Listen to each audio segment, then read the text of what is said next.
ආකර්ෂණ නීතියේ වැදගත් මූලධර්ම 4ක් ගැන මේ වෙද්දී අපි අපේ channel එකෙන් කතා කරලා තියෙනවා.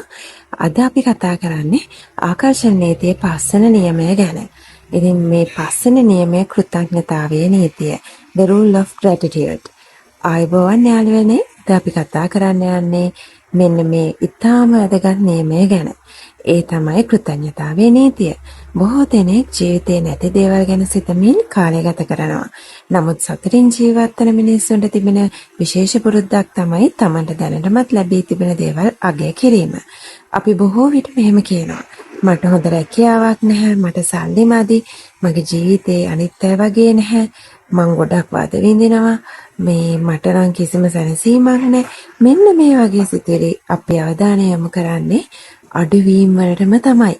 ඒ නිසා අපිට තිබෙන සුන්දර දේවල් අපිට පේන්නේ නැත යනවා. කෘතඥතාවය කියන්නේ ජීවිතයේ සම්පූර්ණ වුණාම ස්තුති කිරීම නෙමෙයි. දැනටමත් ලැබිලා තියෙන කුඩාම දේවල් වලට හදවතින්ම ස්තුති කිරීමයි. ඉතින් උදේ ඇහැරගෙන තවත් දවසක් දැක ගන්න ලැබීමම කොයිතරම්නම් දෙයක්ද? හුස්ම ගන්න පුළුවන් වීම. නිකන් හිතලා බලන්න, ඔබට ඔක්සිජන් නැතුව ගියා නම් ඔබ කොහොමද හුස්ම ගන්නෙ? ඔබ අපහසුයෙන් කොයිතරම්නම් අමාරුවෙන් හුස්ම ගන්න try කරයිද? ඉතින් මෙන්න මේ දේවල් වලට කෘතඥතාවෙන් අපි නිකමටවත් හිතලා තියනවාද? නෑ නේද? ඉතින් හුස්ම ගන්න පුළුවන් වීමත් එහෙනම් අපි ඇත්තටම thankful වෙන්න ඕනේ ලොකු දෙයක්. ආහාර වේලක් ලැබීම. මේ ලෝකේ එක විනාඩියකට කෑම නැතුව කී දහම් මැරෙනවද කියලා හොයලා බලලා තියෙනවද? ඉතින් මේ ලෝකේ ආහාර වේලක් ලැබීමම ලොකු භාග්‍යයක්. අපේ පවුල, අපේ දරුවෝ, අපේ මිතුරෝ සෞඛ්‍ය ඉගෙන ගැනීමට ලැබෙන අවස්ථා, මේ හැම දෙයක්ම කෘතඥතාවයේ පළ කළ යුතුම දේවල්. ඉතින් ඒ කිසිම දෙයක් ඔබ අවට නැතිනම්, ඒ කිසිම දෙයක් ඔබට ලබා ගැනීමට නොහැකි නම් ඔබේ තත්ත්වය ගැන සිතා බලුවොත් මේ දේවල් ඔයාට වඩාත් හොඳට තේරෙයි. ඔබේ ජීවිතේ ලොකු වෙනසක් කරන්න නම් අද සිට දවසකට විනාඩි කිහිපයක් වෙන් කරන්න ඕනේ ස්තුති කරන්න. ඔබට ස්තුති කරන්න පුළුවන් දේවල් 3ක් හෝ 5ක් දිනපතාම ලියන්න. ඉතින් ඔයාගේ හිතට අවංකවම දැනෙන, ඔබට ස්තුති කිරීමට හැකියි කියලා හිතන දේවල් 3ක් හෝ 5ක් දිනපතාම ලියද්දී ඔයාට ওই gratitude බව කියන එක වැඩියෙන් දැනේ. මුලදී ඒවා සාමාන්‍ය දේවල් වගේ පෙනේ. නමුත් ටික දවසක් යද්දී ඔබේ සිත වෙනස් වෙන්න පටන් ගනී. කෘතඥතාව කියන්නේ යථාර්ථය නොසලකා හරින්න කියන එක නම් නෙමෙයි.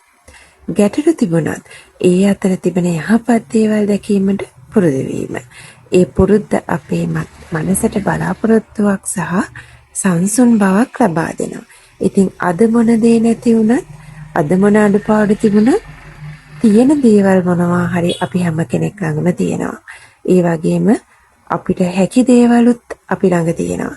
ඉතින් මේ හැම දෙයකම අපි අවංකවම හිතට දැනෙන්න ස්තුතිවන්ත වෙන්න ඕනි. ඒ අතර තිබෙන යහපත් දේවල්, නැති දේවල් අතර තියෙන යහපත් දේවල් දැකීමට හැම විටම පුරුදු වෙමු.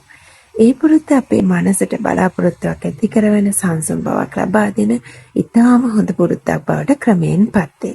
අපිට ලැබෙන සෑම අභියෝගයක්ම යම් පාඩමක් උගන්වනවා. හැම අභියෝගයකම තියෙන පාඩම ඉගෙන ගන්න අපි අපේ මනස යොමු කරමු. අභියෝගය දෙස නොව පාඩම දෙස බැලීමට අපි පුරුදු වෙමු. අසාර්ථක වීම අපව ශක්තිමත් කරනවා. වැරදි අපිව නිවැරදි මාර්ගයේ පෙන්නනවා. ඒ නිසා අභියෝග වලට පවා කෘතඥ වෙන්න අපි ඉගෙන ගමු. කෘතඥතාව පුරුද්දක් කරගන්න සරල ක්‍රම කීපයක් බලමු. පළමුව, උදේ නැගිටින ගමන් අද දවසට ස්තුති කරන්න. දෙවනුව, කෙනෙක් ඔබට උදව් කළහොත් හදවතින්ම ස්තුතියි කියන්න. තුන්වෙනුව, රාත්‍රියේ නිදා ගන්න කලින් අද දවසේ සිදු හොඳ දේවල් 3ක් මතක් කරන්න. හතරවනුව, ඔබ ගැනම ස්තුති වෙන්න. ඔබ අද දක්වා අත්තර නොදමා ඉදිරියටම ආවා.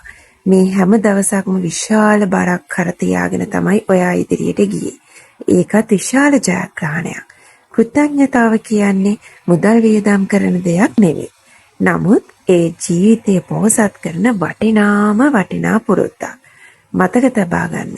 ඔබ අවධානය යොමු කරන දේ තමයි ඔබේ ජීවිතේ වැඩි වෙලා පෙනෙන්නේ. ඒ නිසා අඩුවීම් වලට නොව ආශිර්වාද වලට අවධානය දෙන්න. අද සිට කුඩා වෙනසක් කරන්න. පැමිණිලි කිරීම එහෙම නැත්නම් කම්ප්ලේන් කිරීම ටිකක් අඩු කරන්න. ස්තුති කිරීම ටිකක් වැඩි කරන්න.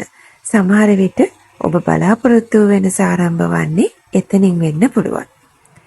මෙම වීඩියෝ ඔබට වටිනාකමක් එක්කලා නම් ලයික් කරන්න, ෂෙයා කරන්න සහ තවත් මෙවැනි වීඩියෝ වලින් ඔයාගේ ජීවිතය වෙනස් කරන වීඩියෝ අවශ්‍ය නම් අපේ නාලිකාව සබ්ස්ක්‍රයිබ් කරන්න.